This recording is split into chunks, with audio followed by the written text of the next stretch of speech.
Hello and नमस्कार। क्या होता है जब ट्विन फ्लेम चेसर या डिवाइन फेमिनाइन, जो कि अधिकतर चेसर एनर्जी में रहती हैं, वो अगर चेजिंग करना छोड़ दे और इस तरह का बिहेवियर छोड़ दे, एक बहुत ही ह्यूज एम्प्टीनेस आ जाती है जो कि आप ही के अंदर होती है। तो फिर क्या होता है?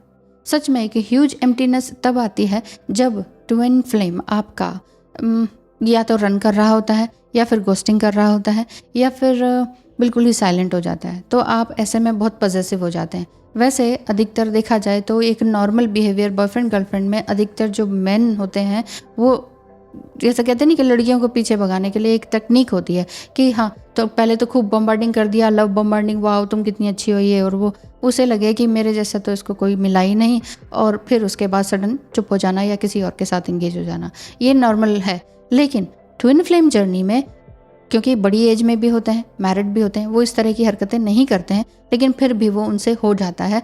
होता इसलिए है क्योंकि डिवाइन फेमिनाइन चेज करती रहने लग जाती हैं। वो उसका जो डिवाइन फेमिनाइंस का जो मोमेंट होता है वो इस तरह का होता है कि अब मुझे और कुछ चाहिए ही नहीं, ना घर, ना प्यार, ना पैसा, बस सिर्फ वो डिवाइन मस्कुलाइन।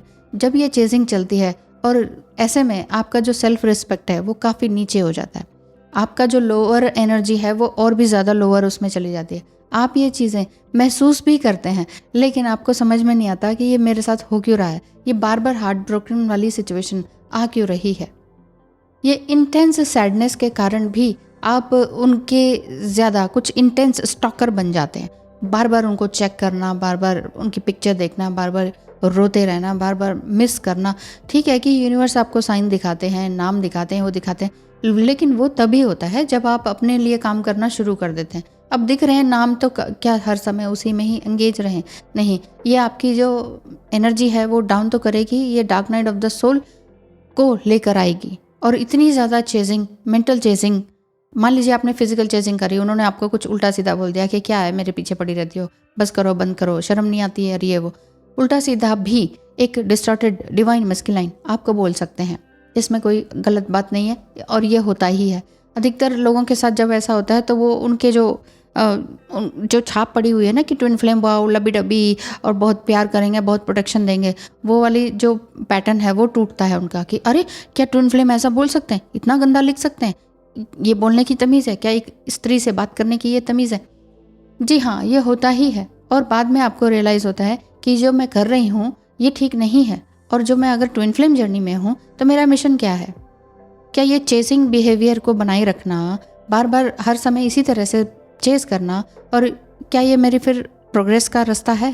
क्या ये इंटेंस प्रोग्रेस मेरी हो रही है, या फिर मेरे ही वुंड्स मेरे सामने आ रहे हैं? तो देखिए, जब आप dark night of the soul से गुजरते हैं तो वहाँ पर आपको अपने ट्रॉमा बिहेवियर का समझ में आता है कि क्या मेरा पास्ट में भी मेरा इसी तरह का कोई रिलेशनशिप रहा, या कुछ और भी इसी तरह का रहा कि नहीं।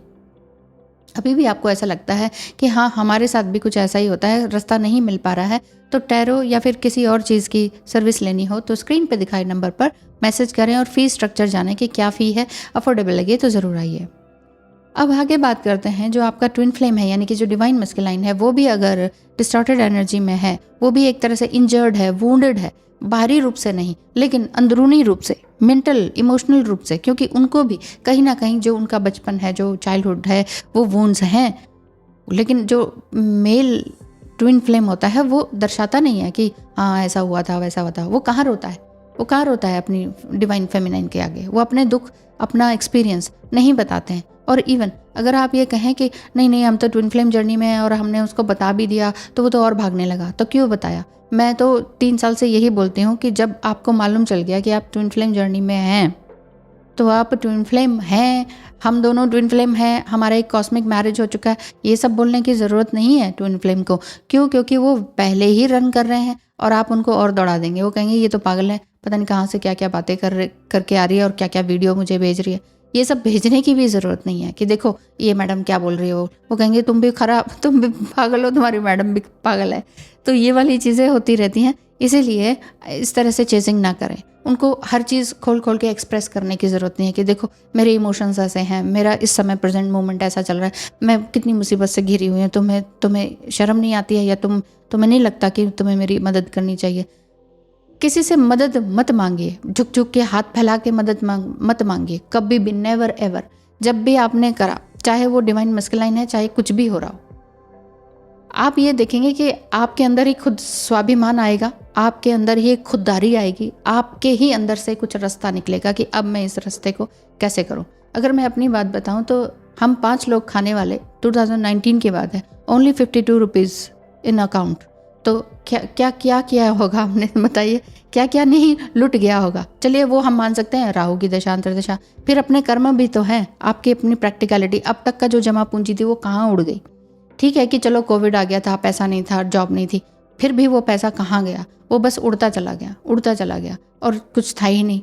तो जब रेंट भी देने के लायक नहीं थे तो भी हमने कभी किसी से नहीं कहा कि हमारे पास पैसा नहीं है।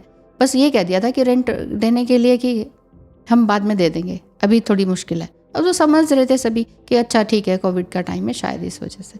लेकिन वहीं से ही जागृति हुई कि मुझे कुछ नया करना है।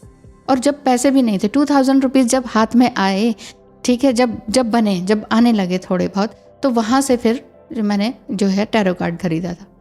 2000 रुपीज़ में 1100 का टैरो कार्ड खरीदा कि पता नहीं था कि आगे क्या होने वाला है, कुछ होगा भी कि नहीं होगा, लेकिन फिर भी किया। तो अपने रिस्क पर करें ना, तो आपको किसी के आगे कभी जीवन भर झुकना नहीं पड़ेगा। बहुत लोग कहते हैं ना कि हमारी हेल्प करो। हेल्प आप अपनी खुद करते हैं। कृष्णा जी ने भी यही कहा है कि आप किसी के आगे हाथ मत फैलाइए, किसी भी मनुष्य के आगे हाथ मत फैलाइए। जब घोर मुसीबत हो तो अपने अंदर डूब जाइए। घोर मुसीबत हो तो जब भी हम कोई दोस्त हो गया, कोई अपना पेरेंट्स हो गए, कोई कुछ हो गया, कोई भी काम नहीं आता है, कोई भी नहीं, जबकि सबको दिख रहा होता है कि इनकी हालत क्या है, लेकिन कोई भी काम नहीं आता है। तो कैसे काम आता है? जब हम अपने अंदर मुड़ जाते हैं, अपनी ही उस तकलीफ को झेलते हैं। खाना खाया चाहे नहीं खाया, चाहे पानी में रोटी खाई या रोटी का भी नहीं है सामान, मसाले भी नहीं है, अब क्या करेंगे? तो अगर आपने इतनी समय देखा है, इस तरह का समय देखा है, और खुद से आप जागृत हुए, खुद ही आपने अपना मुकाम बनाया, तो आप ये समझ सकते हैं। लेकिन अगर आप हर जगह हेल्प प्लीज़ हेल्प मी करेंगे, तो ये आपकी जो कमज़ोरी है ये कोई नहीं दूर करेगा। क्यों? क्योंकि देखिए, फ्री की जो हेल्प होती है उसकी वैल्यू भी नहीं होती है। ये भी कृष्णा जी ने कहा है। फ्री में अगर आपको कोई ज्ञान मिल जाता है, वो ज्ञान भी, उसकी भी कोई वैल्यू नहीं होती। क्या है? क्यों? क्योंकि 6 मंथ स्टार्टिंग के जो मेरे जो यूट्यूब चैनल के थे, जो 6 मंथ मैंने फ्री की रीडिंग दी, फ्री में बहुत सारे काम किए, वीडियो रीडिंग भी बना के दिया, ऑडियो भी सेंड करा, ईमेल से भी सेंड करा, उनकी बातें, उनकी इतने बड़ी जो बातें थी, उनकी लाइफ स्टोरी वो सुनी, पढ़ी और ज्ञान दिया। लेकिन ठीक है कि एक ने ही उससे ये कहा कि आपका रास्ता खुल गया है, आप हमसे पैसे लीजिए। बाकी सब तो चले गए, फिर दोबारा भी नहीं आए। क्यों? क्योंकि फ्री की लत लग जाती है कि फ्री हो जाए। तो कभी भी किसी के आगे इस तरह से हाथ मत फैलाइए, क्योंकि मैंने भी कभी कहीं किसी से हाथ नहीं फैलाया, ना चाहे पैसे के लिए, ना किसी की तरह की हेल्प के लिए। तो फिर सही है ना? तो फिर हमें ये लगता है कि हम किसी के आगे झुकेंगे नहीं। ओहो कि भैया हाँ, इसका एहसान है, इसने हमारे ऊपर इतना बड़ा एहसान किया था, नहीं झुकेंगे। वैसे भी फ्री में अगर आप कुछ कराते तो उसकी वैल्यू नहीं होती है। अगर मेरे साथ कुछ ऐसा कोई हेल्प कर देता तो मैं कहती हाँ तो क्या हो गया, वो तो कर ही सकता था ना, इतना तो पैसा था उसके पास ना, है ना। तो यही बात है, तो वो वैल्यू घट जाती है। ये वाकई एक सत्य है। इसीलिए मैं बार बार आपको बताती हूँ कि जो करना है अपने दम पर करें। नहीं है कुछ भी, नहीं है खाने का, नहीं है पहनने का, आप अपने अंदर मुड़ जाइए कि मैं क्या हूँ, मुझे क्या करना है। भागना नहीं है कहीं से भी, किसी जर्नी से नहीं भागना है, आपने किसी करंट सिचुएशन से नहीं भागना, लेकिन अपने अंदर अगर जब हम भागते हैं ना, वो हम अपने आप से भाग रहे होते हैं। इस चीज़ को सुन लीजिए, समझ लीजिए, दिमाग में बैठा लीजिए। लेकिन अगर आप फिर भी आपको लगता है कि कुछ गड़बड़ हो रही है, तो आप इस समय में मंथन कीजिए कि क्या वाकई मैं बहुत ज़्यादा चेसिंग कर रही हूँ, बहुत ज़्यादा मेंटली तकलीफ़ हो रही है मुझे। तो उसको लिख डालिए, जला डालिए, फाड़ डालिए, डस्टबिन में डालिए कि हाँ ठीक है, वो सारी चीज़ें ख़त्म हो गई हैं। जो भी नेगेटिव चीज़ें हैं उसको ब्लैक पेन से लिख के ख़त्म कीजिए, रिलीज़ कीजिए। जो नेगेटिव एनर्जी है उसको रिलीज़ कीजिए, ठीक है। और नेगेटिव एनर्जी में कई बार सेक्सुअल एनर्जी रहती है, जो कि आपका बहुत अट्रैक्शन रहता है ट्विन फ्लेम से, अगर सिर्फ ट्विन फ्लेम की बात करें तो ऐसे में भी आपने उस एनर्जी को रिलीज़ नहीं करना है, सेक्सुअल एनर्जी को ट्रांसमिट करना है, ओजस शक्ति को बढ़ाना है। ये नहीं करना कि उसको रिलीज़ कर दिया, नेगेटिविटी को रिलीज़ करें, सेक्सुअल एनर्जी को अपसर्ज लेकर आए, अपसर्ज करें उसको। यानी कि आप अपना एक मेडिटेशन करें, डीप मेडिटेशन, मेडिटेशन के बिना कुछ नहीं है, हर चीज़ की एक दवाई है मेडिटेशन। मेडिकेशन की ज़रूरत नहीं पड़ेगी फिर मेडिटेशन अगर आपने कर लिया तो, ये चीज़ मान के चलिए, क्योंकि ये तो अपना ही है। और बाकी जो मेरे कुछ क्लाइंट्स हैं जो वाकई यंग हैं, अभी बहुत यंग हैं और अनमैरिड हैं, उन्होंने अपने ओजस शक्ति पर काम किया है, उन्होंने अपनी मानसिक स्थिति पर काम किया है, उन्होंने अपनी इमोशनल स्थिति पर काम किया है कि ठीक है अब हम ज़्यादा गिड़गिड़ाएंगे नहीं, किसी के साथ कुछ ऐसा नहीं करेंगे, शांत रहेंगे, बहुत ज़्यादा गाइडेंस भी नहीं लेंगे, बहुत ज़्यादा वीडियोस भी नहीं देखेंगे और अपने ऊपर काम करेंगे। तो 100% जब आप चेसिंग छोड़ देते हैं, ठीक है ना, तो आप ये सोच के मत छोड़िए। बहुत लोग ये इसी में ही परेशान रहते हैं, कहते हैं हमने तो चेसिंग छोड़ दी, उसने तो शादी कर ली। ये कैसा ट्विन फ्लेम? ट्विन फ्लेम है तो इसका ये मतलब नहीं है कि वो कहीं और शादी या विवाह नहीं कर सकते। बिल्कुल भी नहीं है। क्यों? क्योंकि आप दो, कई बार ये होता है ना कि दोनों अपने अपने अलग अलग स्पाउस से मैरिड होते हैं, तब क्या? तब आप कहेंगे तब तो पता ही नहीं था, अब पता है तो अब क्यों उसने शादी कर ली? नहीं, ऐसा नहीं होता है। जिसका जहाँ कर्मा लिखा है वो वहाँ जाएगा, जिसके साथ कर्म बंधन बंधे हैं वो वहाँ जाएगा, चाह के भी ना चाह के भी, जानबूझ के भी कि हाँ तुम मेरे ज़्यादा ही पीछे पड़ती थी ना, मैंने शादी कर ली, ऐसा भी होता है। लेकिन अब आप कहते हैं कि आप ये बोलते हो कि जब आप चेसिंग छोड़ते हो तो ट्विन फ्लेम आता है या डिवाइन मस्कुलाइन वापस आता है। मान लीजिए शादी भी हो गई तो वो वापस अपनी फीलिंग्स को एक्सप्रेस करने ज़रूर आते हैं कि हाँ मैंने तुम्हारे साथ गलत किया, मैं इस शादी में खुश नहीं हूँ, दिस एंड दैट। लेकिन अगर ऐसा होता है तो यहाँ पर भी सावधान होने की ज़रूरत है, क्योंकि मेंटली इमोशनली तो आप थोड़ा सा ड्रेन हैं, थोड़ा प्रैक्टिकली भी हो जाइए ना, लेकिन प्रैक्टिकली अपने आप को बढ़ाइए। ड्रेन है तो उस समय में आपने सीखा नहीं क्या? तो dark night of the soul हुई जब आपको पता चला कि सामने वाले ने मैरिज कर लिया है, अब आपका और उनका फिजिकल उसमें शादी होने के चांसेस ना के बराबर है। तो ऐसे में अगर आप ये मैनिफेस्ट करते हैं उसका डिवोर्स हो जाए तो मेरे पास आ जाए, ये भी मुझे गलत लगता है। बाकी आपकी इच्छा है, मैं तो कभी भी इस तरह की सलाह नहीं देती। दूसरा, अगर आपको ये लगता है कि फिर उसने क्यों शादी कर ली और वो आ रहे हैं वो और माफ़ी मांग रहे हैं, तो अब हम क्या करें? चले जाएं उनके साथ, रहने लगे उनके साथ, लिव इन में चले जाएं? नहीं, ये भी गलत है।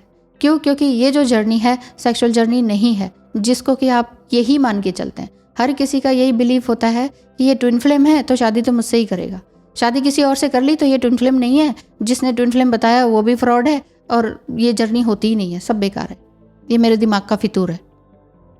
अगर आपको लगता है कि ठीक है आपके दिमाग का फितूर है तो छोड़ दीजिए, ये सारे काम छोड़ दीजिए। आपका जॉब है ना, आपका और कोई काम नहीं है क्या? आपका जो सोल पर्पस है वो नहीं है क्या?